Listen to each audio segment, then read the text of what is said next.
His mother was waiting for him. She saw his face. "Oh, poor boy," she thought. "The girl doesn't love him." Paul and his mother ate their supper in silence. Suddenly, somebody knocked on the door. Paul opened it. A man in a servant's uniform stood outside. "I'm from the house on the hill," he said. "My mistress wants to see Paul." "Oh, that's me," said Paul. "Can you come with me now?" said the servant. "Yes," said Paul. He was excited. "Perhaps Maria has changed her mind," he thought. "Perhaps she does want to marry me." Paul's mother stood at the door of the house. She watched Paul and the servant.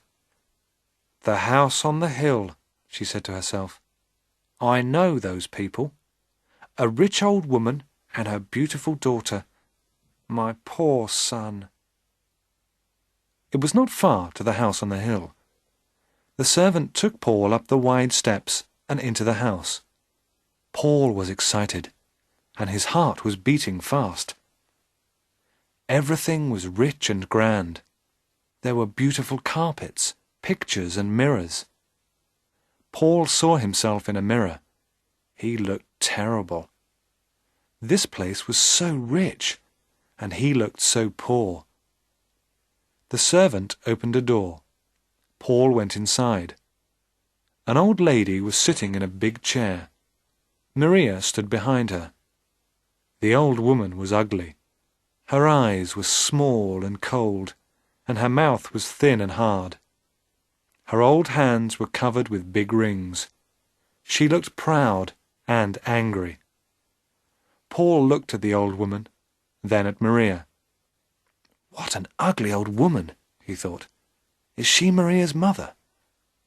"So, you want to marry my daughter?" the old woman said. Her voice was hard. Paul looked at her bravely. "Yes," he said. "I love Maria, and I want to marry her." The old woman laughed. "You? A poor student? No money, no father, nothing?